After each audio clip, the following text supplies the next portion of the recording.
could vote on the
Okay, we're back at it. This was unexpected, sort of. I just found out that this press conference has been scheduled, presumably, to announce the impeachment of President Donald Trump after yesterday's Judiciary Committee meeting. So we are standing by for what we believe will be that kind of announcement. I don't know how long it will go. I don't know exactly what will be said and who will say it, but this is what we know of so far.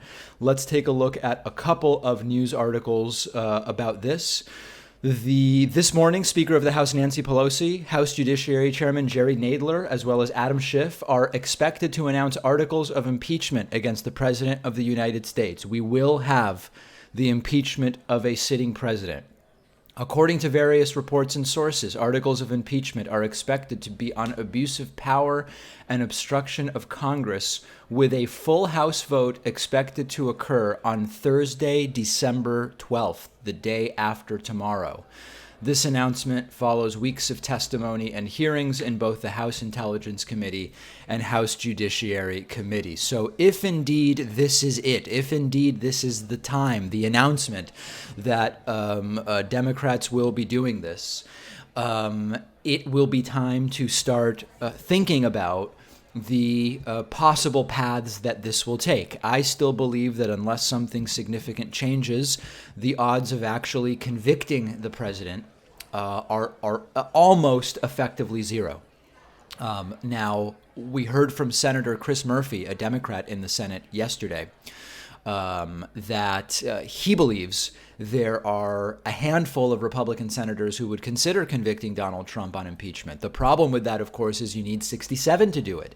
And even if you get all 45 Democrats, plus the two independents, Bernie Sanders and Angus King, and 5 Republicans, you're still at only 52, and that is still 15 short of the number that you need. So I don't see the numbers. The advantage to this would be if you believe you can get it to so damage Donald Trump through his impeachment that you make him easier to defeat in 2020. But it is, aside from the political considerations, impeachment is a duty for Congress.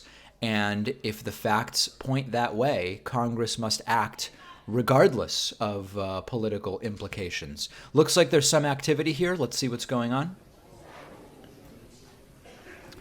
Welcome to everybody, by the way. I will be taking super chats, so feel free to send them. I see one from Shrek saying "Doblada." Thank you very much. We will take your reactions via super chat. We see Nancy Pelosi filing in, as well as Jerry Nadler and a number of other members. Oh, there's Richard Neal, one of the first members of Congress I ever met over here. Hope that's Richard Neal.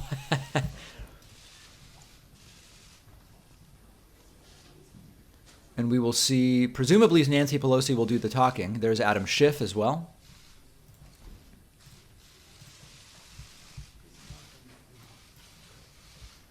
And here is Pelosi.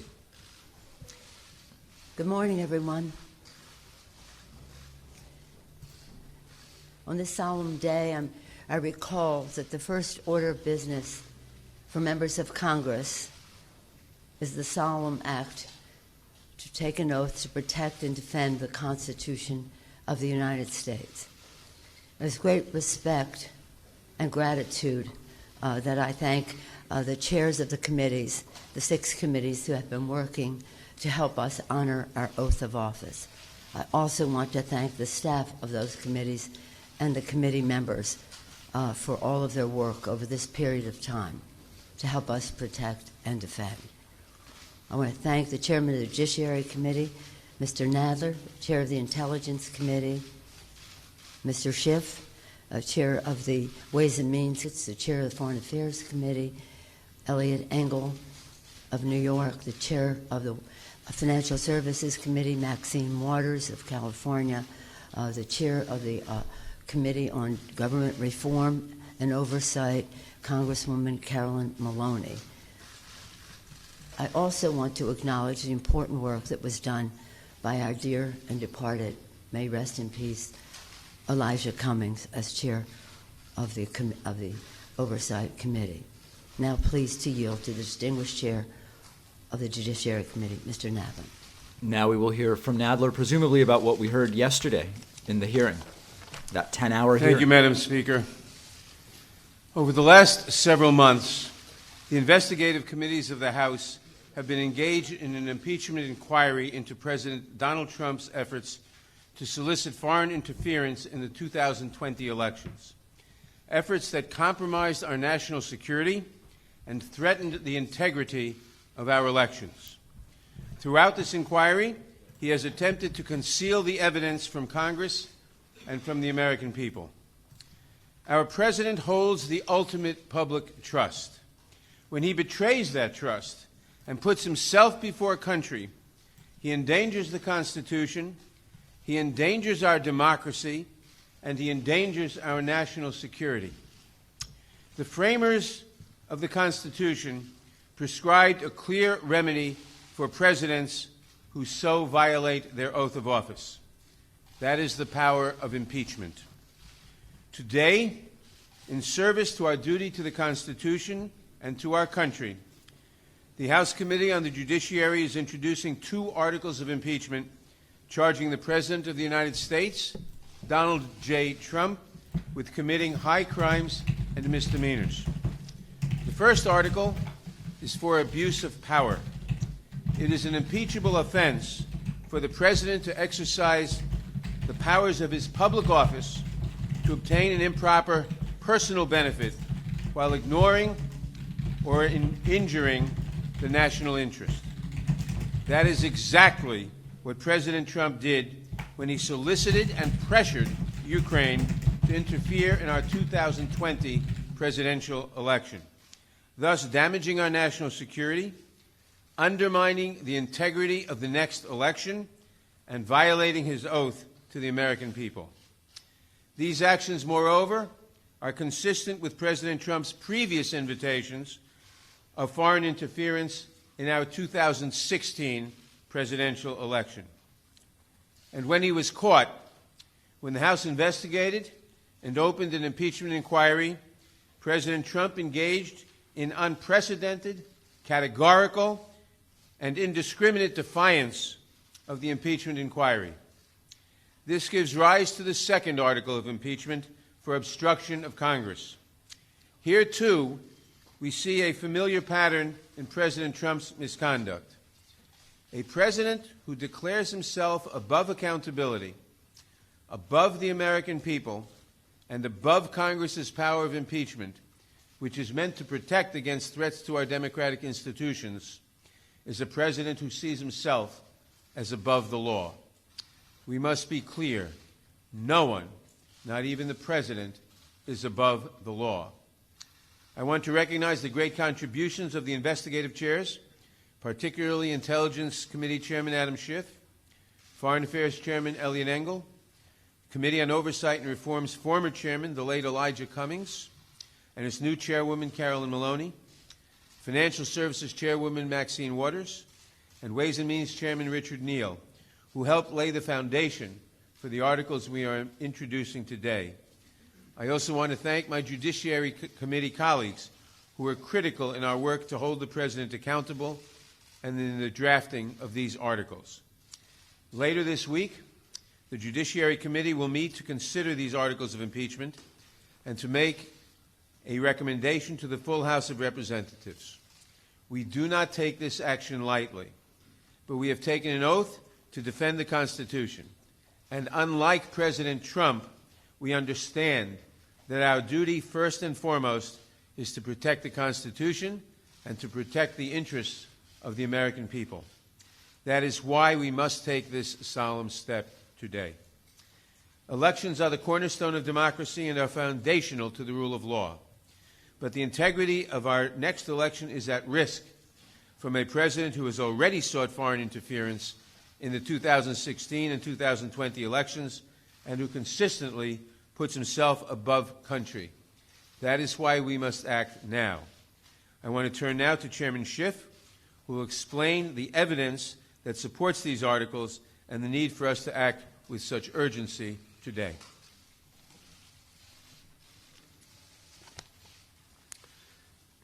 Thank you, Mr. Chairman. Thank you, Madam Speaker, and to my colleagues, good morning. The framers of the Constitution recognized that someday a president might come to office who would abuse that office, betray the public trust, and undermine national security to secure foreign help in his reelection, and who would seek to abrogate the power of Congress to hold him accountable. They recognized this danger, and they prescribed a remedy, and that remedy is impeachment.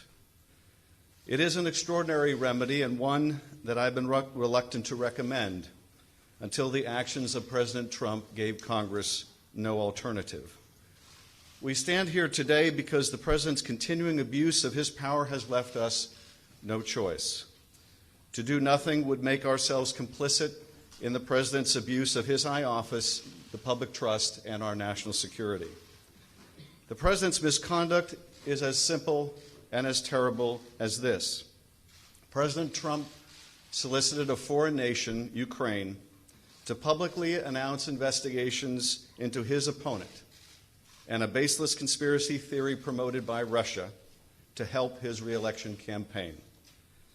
President Trump abused the power of his office by conditioning two official acts to get Ukraine to help his reelection: the release of hundreds of millions of dollars in military aid that nation desperately needed, and a White House meeting with an ally trying to fend off Russian aggression. In so doing, he undermined our national security and jeopardized the integrity of our next election. And he does so still.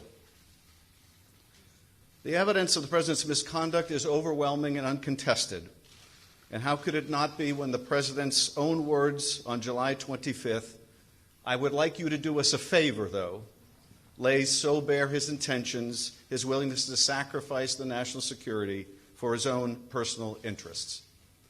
And when the President got caught, he committed his second impeachable act: obstruction of Congress of the very ability to make sure that no one is above the law, not even the President of the United States. The evidence is every bit as strong that President Trump has obstructed Congress fully, without precedent, and without basis in law. If allowed to stand, it would decimate Congress's ability to conduct oversight of this president or any other in the future, leaving this president and those who follow to be free to be as corrupt, malfeasant, or incompetent as they would like, with no prospect of discovery or accountability. Now, some would argue, why don't you just wait? Why don't you just wait until you get these witnesses the White House refuses to produce? Why don't you just wait until you get the documents the White House refuses to turn over? And people should understand what that argument really means. It has taken us 8 months to get a lower court ruling that Don McGahn has no absolute right to defy Congress. 8 months for one court decision. If it takes us another 8 months to get a second court or maybe a Supreme Court decision, people need to understand that is not the end of the process. It comes back to us and we ask questions because he no longer has absolute immunity, and then he claims something else, that his answers are privileged and we have to go back to court for another 8 or 16 months. The argument, why don't you just wait, amounts to this. Why don't you just let him cheat in one more election? Why not let him cheat just one more time? Why not let him have foreign help just one more time? That is what that argument amounts to. The president's misconduct goes to the heart of whether we can conduct a free and fair election in 2020.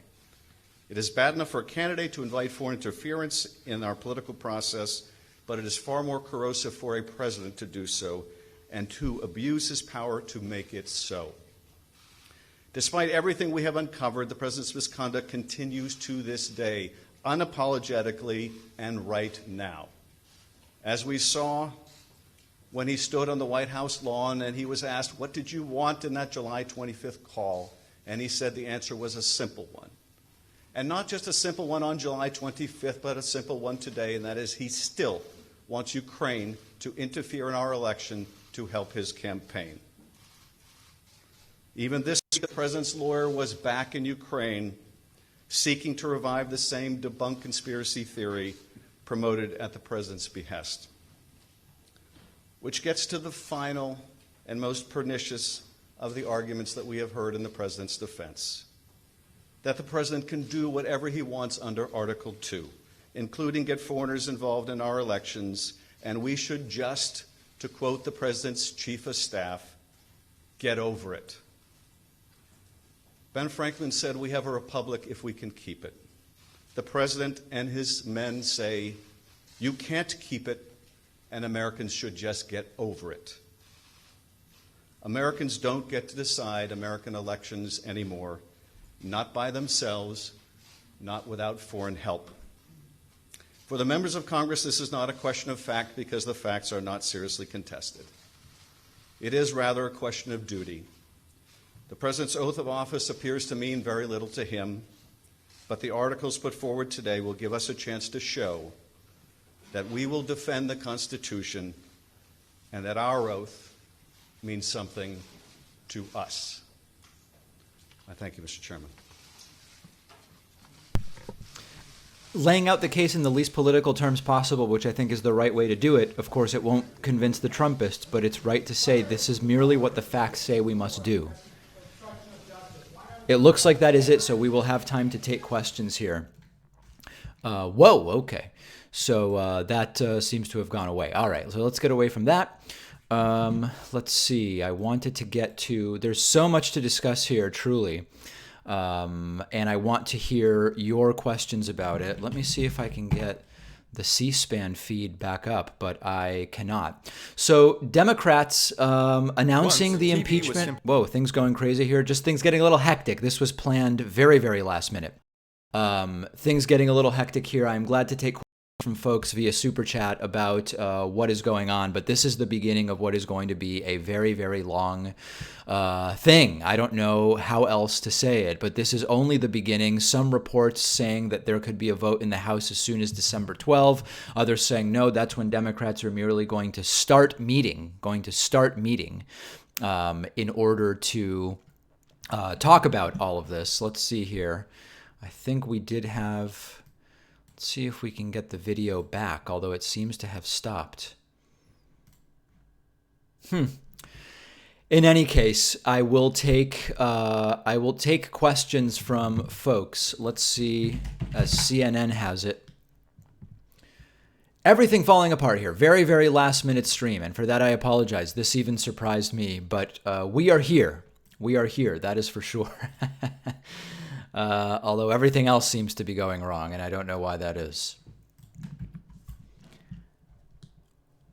White screen of death. Yes, some kind of a problem happening, although we don't know exactly what. Donald Trump, of course, tweeting as well, any number of times, and I expect that he will be tweeting more. Trump's only tweet so far: to impeach a president who has proven through results, including producing perhaps the strongest economy in our country's history, to have one of the most successful presidencies ever, and most importantly, who has done nothing wrong, is sheer political madness. Well, again, Adam Schiff making the case that this is not about politics. This is just about what happened, and do the facts say that it is time to impeach?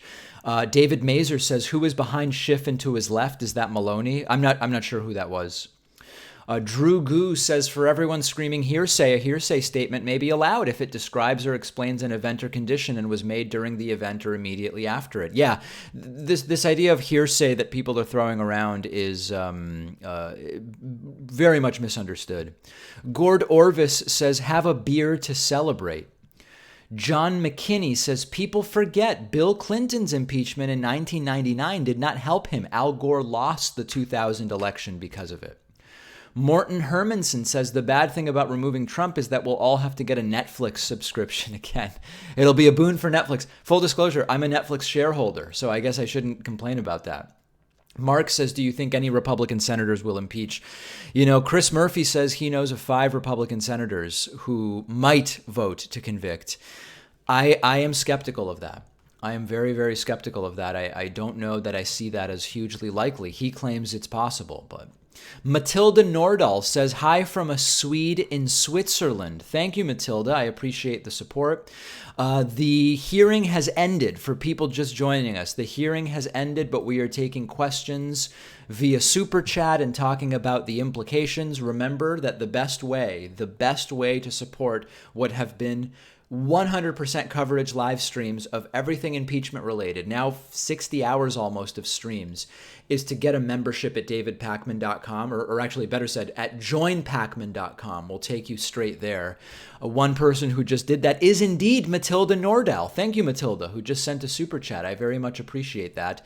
Takes just a minute, and it supports all of these streams that have been relentlessly continuing here. So, as Adam Schiff and Jerry Nadler laid out, 2 articles of impeachment will charge Donald Trump. The first one is for abuse of power. The idea there that the president exercised his powers as a public office holder to obtain an improper personal benefit while ignoring or injuring the national interest. That is what Democrats assert did by holding conditionally hundreds of millions of dollars in military aid and the White House meeting with President Zelensky in exchange for these public announcements of investigations into Joe Biden. Then, when the impeachment inquiry started, Donald Trump obstructed Congress. This is the second count. This is the second count that they say Donald Trump committed, and that is essentially the president declaring himself above accountability, and that for that he will also be impeached. That is what has taken place so far. I am assuming Donald Trump will soon be tweeting. His last tweet was from an hour ago before the start of the impeachment hearings, and I would assume at some point there will be breathtaking insanity on Donald Trump's Twitter account. The adolescent parent asking, hello from Dallas, do you think Donald Trump will testify? No. Will Ukrainian representatives? Unsure. Can they? I believe that they could. But I don't know. Coopage says, good morning, David. I just got here. Catch me up. Yeah, well, Donald Trump is being impeached on 2 counts. He is being impeached on 1 count of abuse of power and 1 count of obstruction of Congress.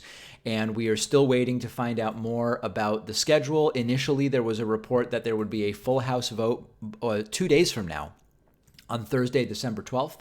We don't know if there will be further public hearings about this before that vote takes place, or whether the Judiciary Committee will make the case privately. Then we would be talking about a Senate trial. This is just the beginning. This is absolutely just the beginning, and this is going to be a long one. Thanks to John Ringo.